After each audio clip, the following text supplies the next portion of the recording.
The spotlight hit Donna Summer's face like an interrogation lamp, and for the first time in her career, she froze. It was 1983, Radio City Music Hall, and 20,000 people were screaming her name. But Donna wasn't looking at the crowd. She was staring at the front row, at her 15-year-old daughter Mimi, whose eyes had just filled with tears. What Mimi had seen from that seat would haunt both of them for years. What Donna whispered to her daughter backstage 30 minutes later would reveal the woman behind the queen of disco mask and the unbearable weight of living two lives at once. But before we dive into that devastating moment, if you're fascinated by the untold stories behind music's greatest legends, the secrets they carried, and the price of fame that nobody talks about, please subscribe to this channel. We uncover the real stories, the painful truths, and the moments that changed everything. Now let's return to that night in 1983, when everything Donna Summer had built began to crumble, starting with what her own daughter witnessed from the front row. The year 1983 should have been a triumph for Donna Summer. She had conquered disco, crossed over into rock with Hot Stuff, won Grammy Awards, and sold over 100 million records worldwide. Her face graced magazine covers. Her voice defined a generation. But behind the sequined gowns and the powerful vocals, something was breaking. The woman born LaDonna Adrienne Gaines in Boston on the last day of 1948 had become someone else entirely, and the distance between who she was and who she pretended to be had grown into a chasm too wide to bridge. Radio City Music Hall represented everything Donna had worked for since leaving Boston as a teenager to pursue musical theater in Germany.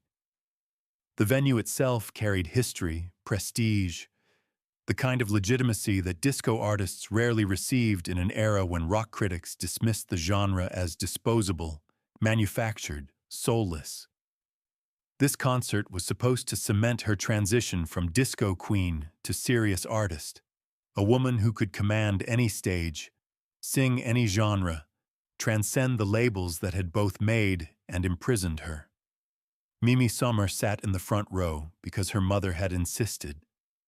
Donna wanted her children close during performances, needed to see their faces when the crowd's roar became overwhelming, when the lights burned too hot, when the weight of being Donna Summer instead of LaDonna threatened to crush her. At 15, Mimi had grown up watching her mother transform backstage, witnessing the ritual of becoming the icon, the careful application of makeup that wasn't just cosmetic but armor, the selection of costumes that projected power and sensuality while concealing vulnerability and fear. The first 3 songs went flawlessly.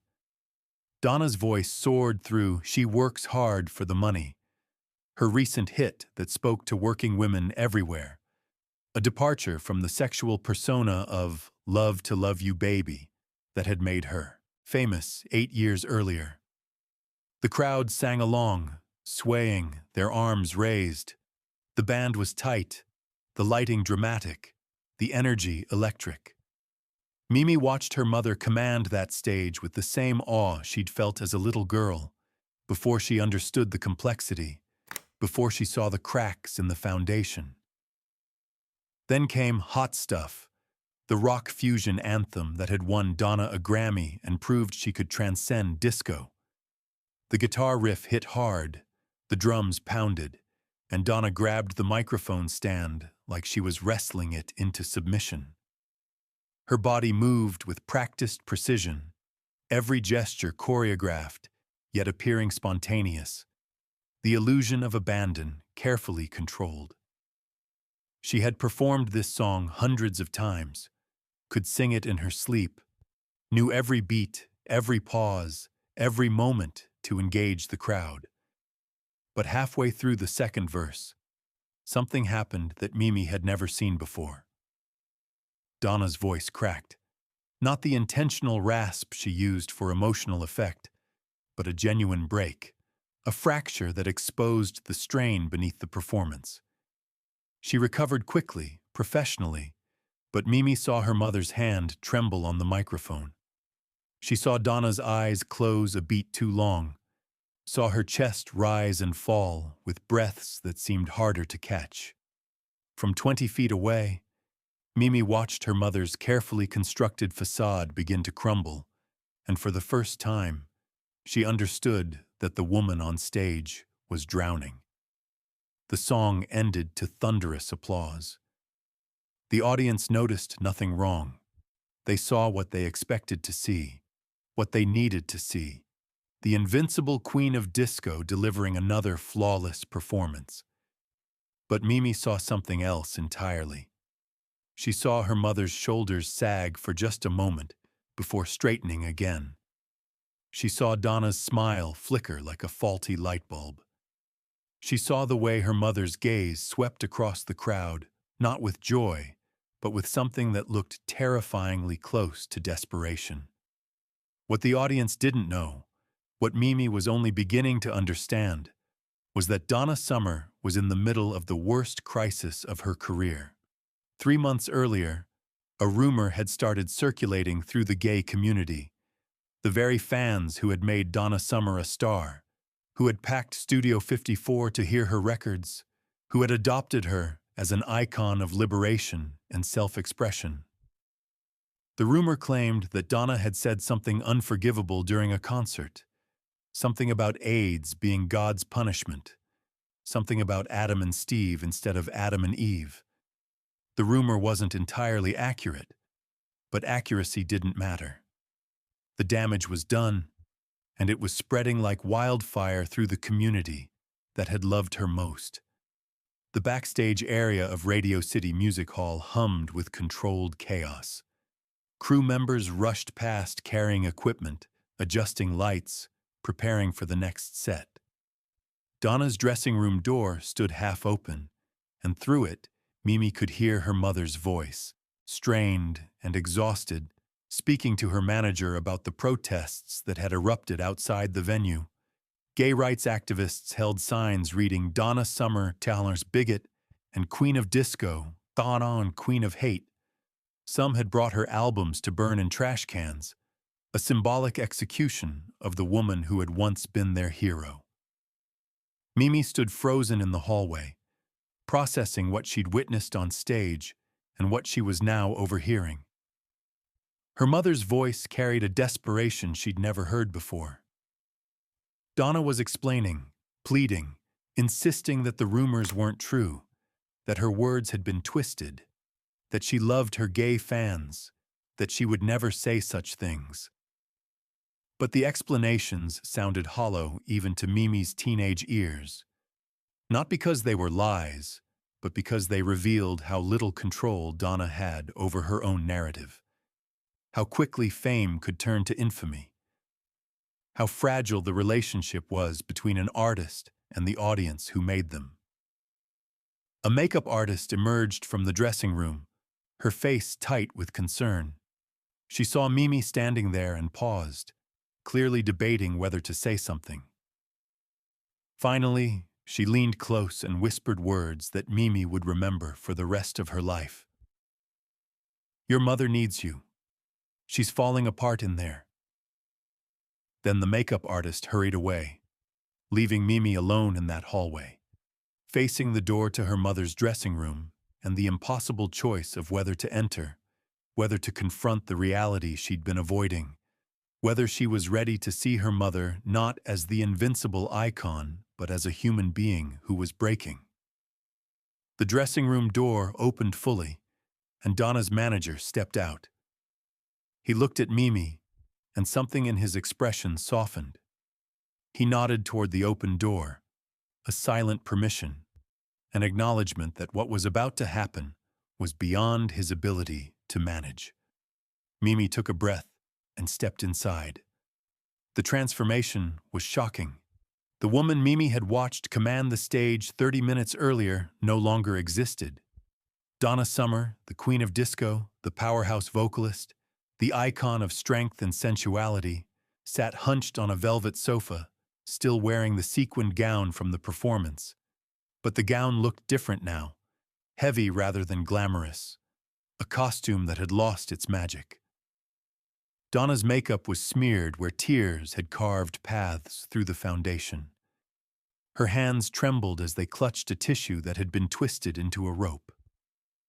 She looked up when Mimi entered, and the expression on her face was something no child should see on their parent, a combination of shame, exhaustion, and a desperation so profound it seemed to fill the entire room. For several seconds, neither of them spoke. Mimi stood just inside the doorway, suddenly unsure of what to do, how to approach this version of her mother she'd never encountered. The silence stretched, filled with the distant sound of the venue emptying, thousands of fans departing, their excitement and energy dissipating into the New York night, while mother and daughter faced each other across an impossible distance. Then Donna spoke, and her voice was nothing like the powerful instrument that had filled Radio City Music Hall. It was small, broken, barely above a whisper. "You saw it, didn't you? On stage, you saw me almost lose it." It wasn't really a question. Donna knew her daughter had witnessed the cracks, the momentary collapse, the evidence that the performance was becoming unsustainable. Mimi nodded, unable to trust her own voice. She moved closer, sat on the sofa beside her mother, and felt the tremors running through Donna's body, the physical manifestation of emotional collapse. Up close, she could see things she'd never noticed before. The way her mother's jaw clenched with tension even in this private moment. The exhaustion carved into lines around her eyes. The way her shoulders curved inward as if trying to make herself smaller, invisible, anything but the larger-than-life persona the world demanded. What happened next would define their relationship for years to come. Donna turned to face her daughter fully, and the words began pouring out, a confession that had been building for months, maybe years. Maybe since the moment "Love to Love You Baby" had turned her into the world's most famous sex symbol, when all she'd wanted was to sing in musicals and raise her children and live a normal life that fame had made impossible. "I never wanted to be her," Donna said, and Mimi understood immediately that "her" meant Donna Summer, the construct, the brand, the image that had taken over LaDonna's life. "When I was recording that song, 'Love to Love You Baby,' I was so ashamed. Giorgio kept pushing me to make those sounds, those moans, and I kept thinking about my parents, about God, about what people would think. But I did it because I thought it would just be one song, one European hit, and then I could do the music I really wanted." The story poured out in fragments, non-linear, jumping between decades and moments. Donna described the surreal experience of hearing her own simulated orgasms broadcast on radio stations worldwide, of walking into stores and hearing that song playing while mothers covered their children's ears, of the shame that burned through her every time someone called her the First Lady of Love or the Queen of Orgasms, titles that felt like brands seared into her skin. She talked about the split that had developed in her psyche, the way she'd created Donna Summer as a separate entity, a character she played on stage, someone who could do and say things that LaDonna never would. She described getting ready for concerts like putting on armor, each layer of makeup and each sequin a piece of protection between her real self and the world's expectations. But the armor had grown heavier over the years, until wearing it had become almost unbearable, until she wasn't sure anymore where LaDonna ended and Donna began. "The AIDS thing," Donna continued, her voice dropping even lower. "I never said what they're claiming I said. Never. But I did say something in a moment of fear. Something about praying for healing, and someone twisted it, and now they think I hate them.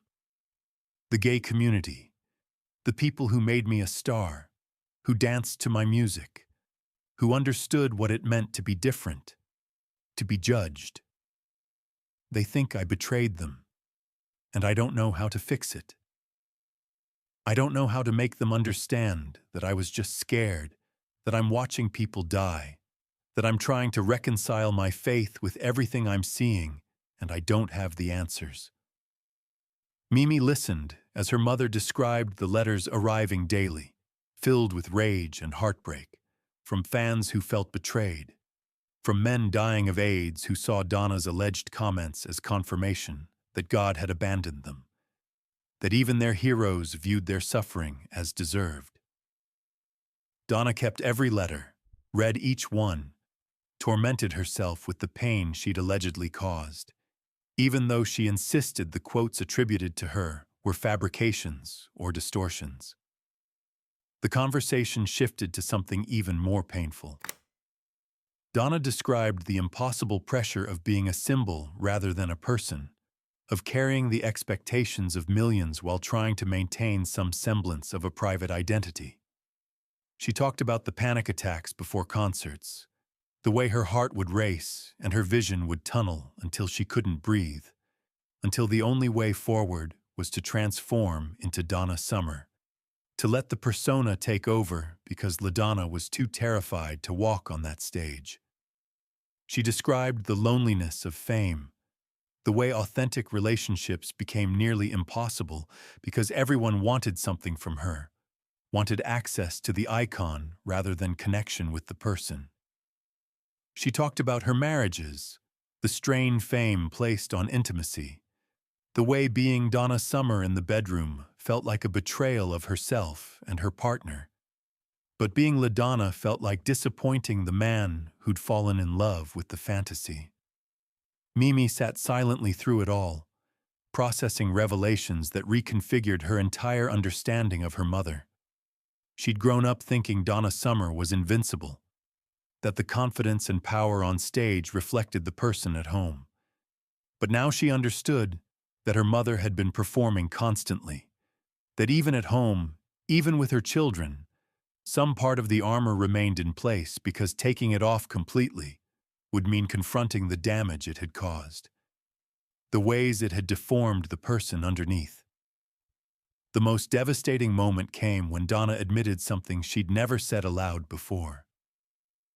"Sometimes," she whispered, "when I'm on stage and the lights are blinding me and the crowd is screaming, I think about just stopping, just walking off and never coming back, letting Donna Summer die so LaDonna can finally breathe." She paused, looked directly at her daughter. "But I can't. Because Donna Summer is how I support you, how I give you the life I never had. She's the prison I chose, and I have to serve the sentence." For a long time after Donna stopped talking, Mimi didn't respond. She was 15 years old, still figuring out her own identity, trying to navigate the complicated terrain of adolescence while carrying the additional burden of being the daughter of someone famous. But in that moment, sitting beside her mother in that dressing room, she aged years in minutes.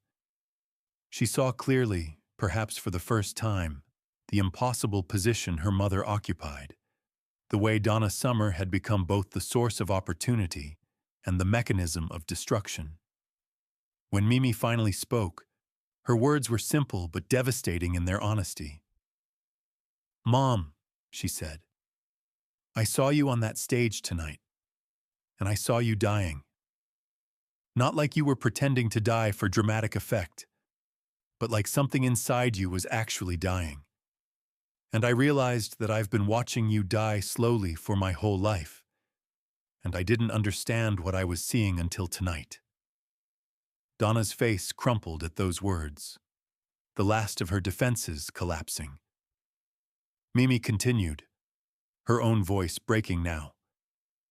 "You always told us that you did this for us, that Donna Summer was your gift to your children. But Mom, we don't need Donna Summer. We need you. We need LaDonna. The person who reads us Bible stories and paints pictures and makes us laugh. The person who exists when the stage lights go dark. That's the mother we want. Not the icon, not the queen of disco. Just you. What happened next was something neither of them would ever fully discuss publicly. Donna Summer, the woman who commanded stages in front of tens of thousands, who'd topped charts worldwide, who'd become a cultural phenomenon, broke completely. She leaned into her 15-year-old daughter and sobbed, deep, wrenching cries that seemed to come from years of suppressed anguish. Mimi held her mother while the woman who was supposed to be invincible fell apart.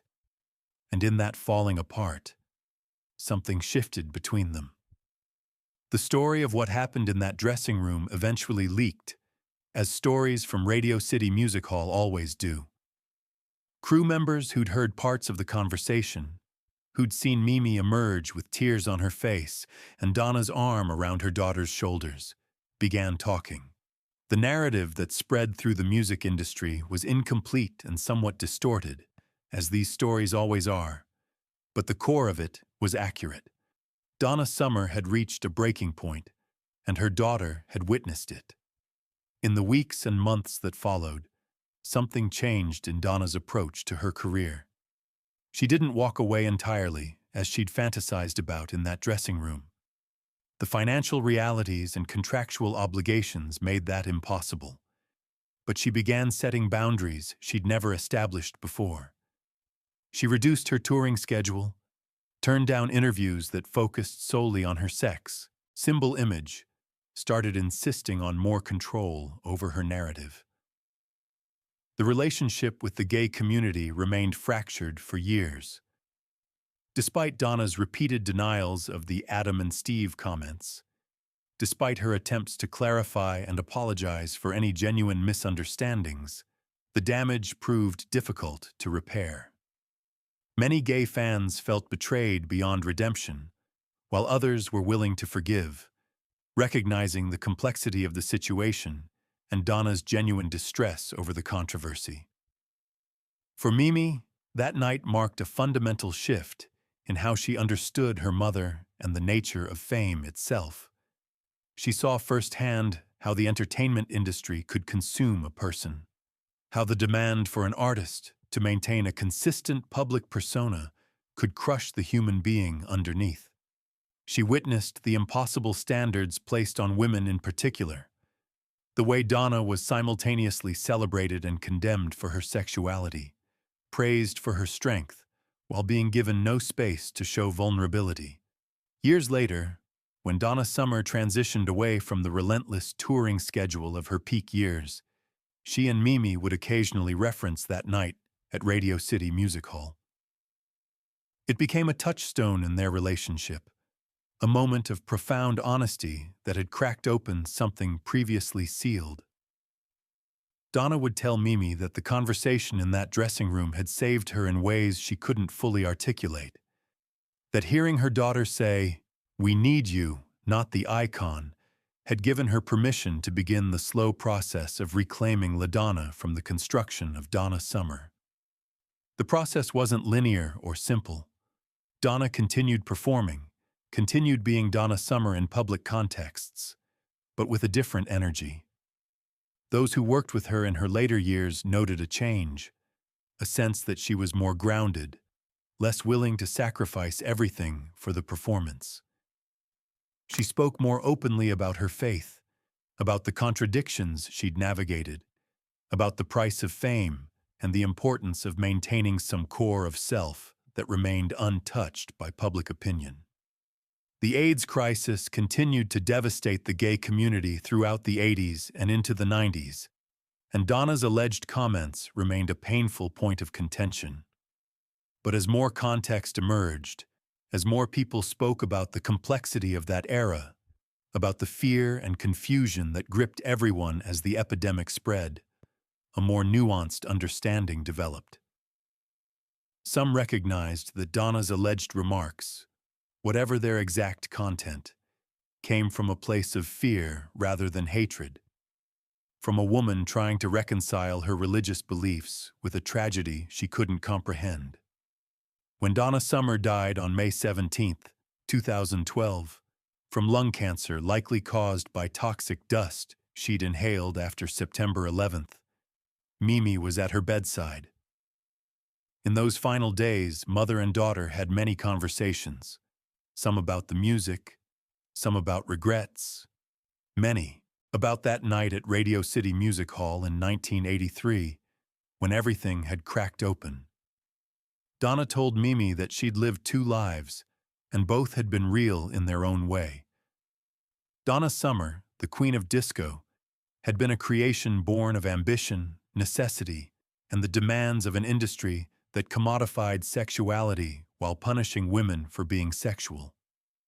But LaDonna Adrienne Gaines had persisted underneath, had raised her children, had painted pictures, had prayed and struggled and tried to find meaning beyond the spotlight. The tragedy, Donna reflected in those final conversations, wasn't that she'd created Donna Summer, but that the creation had nearly consumed the creator, that she'd almost lost LaDonna completely in the process of becoming an icon. Mimi asked her mother if it had been worth it, the fame, the records, the stadiums full of screaming fans. Donna's answer was complicated and honest. The career had given her opportunities impossible to imagine for a black girl from Boston in the 1950s. It had allowed her to support her family, to create art, to impact millions of lives with her music. But it had also cost her in ways that couldn't be quantified, had required sacrifices that still haunted her, had created distances between herself and others that could never be fully bridged. That night at Radio City, Donna said near the end, when you saw me breaking down, when you told me you needed LaDonna instead of Donna Summer, that was the moment I started finding my way back to myself. It took years, and I never completely succeeded, but you gave me permission to try. That conversation in the dressing room, that was the beginning of healing. The story of what Mimi saw at that concert and what Donna told her backstage reveals something essential about the nature of fame in the music industry, particularly for women, particularly for black women, particularly for women who achieve success by embracing or being forced into sexual personas. Donna Summer was expected to be simultaneously untouchable and available, empowered and submissive, a sex symbol and a role model, strong enough to withstand any criticism but vulnerable enough to be relatable. The impossible contradictions in these expectations created a psychological pressure that few could sustain. Donna tried to navigate it by splitting herself into two people, LaDonna and Donna Summer, but the split created its own problems, its own casualties. The woman who moaned through 17 minutes of "Love to Love You, Baby" and the woman who read Bible stories to her children weren't easily reconciled, and the attempt to keep them separate required constant vigilance that eventually became exhausting. The controversy with the gay community highlighted the impossible position Donna occupied. She was a gay icon, celebrated by LGBTQ fans who saw in her music a soundtrack for liberation and self-expression. But she was also a devout Christian struggling with how to reconcile her faith with the AIDS epidemic and her industry connections to the community being devastated by it. When her private struggles leaked into public comments, real or distorted, the collision between these identities created damage that proved nearly impossible to repair. What Mimi witnessed that night at Radio City Music Hall was the cost of living this divided existence, the moment when the pressure became too great and the facade cracked. What Donna told her daughter backstage was a confession that had been building for years, an admission that the price of fame had nearly been her sanity and her sense of self. And what emerged from that conversation was a tentative path toward integration, toward finding some way to be both LaDonna and Donna Summer without losing herself completely in the process. The story stands as a testament to the human cost of entertainment, the way the industry can elevate individuals to iconic status while simultaneously crushing the people beneath the icon. It's a reminder that every performance, no matter how polished, is executed by a person carrying struggles and contradictions and fears that the audience never sees. And it's an acknowledgement that sometimes the most profound moments in a performer's life happen not on stage in front of thousands, but backstage with one person who sees through the performance to the suffering underneath. When people remember Donna Summer today, they remember Love to Love You Baby and Hot Stuff and She Works Hard for the Money. They remember the powerful voice and the commanding stage presence and the Queen of Disco crown she wore with apparent ease. What they don't see is the woman in that Radio City Music Hall dressing room, breaking down in front of her 15-year-old daughter, admitting that the person she'd become for the world had nearly destroyed the person she was underneath. They don't hear Mimi's response, the teenager telling her mother that the icon wasn't what her children needed, that LaDonna was worth more than Donna Summer. But that moment happened, and it mattered. It changed the trajectory of Donna's remaining years, gave her permission to begin the difficult work of reclaiming her identity from the construction that had overtaken it. It didn't erase the damage or solve all the contradictions, but it opened a path toward healing that might not have existed otherwise. And it created a bond between mother and daughter built on profound honesty, on the recognition that fame and iconography and public adoration are ultimately less important than being seen and accepted as a whole, flawed, struggling human being. That night at Radio City Music Hall, Mimi Summer saw her mother in a way few people ever did. She saw past the performance to the person performing, past the icon to the woman carrying the impossible weight of that icon. And what she said to her mother backstage, the simple truth that LaDonna mattered more than Donna Summer, gave her mother the permission she needed to begin finding her way back to herself. It's a story of fame's casualties, but also of redemption's possibility, of the power of being truly seen by someone who loves you not for what you can do or who you appear to be, but for who you actually are when all the armor comes off.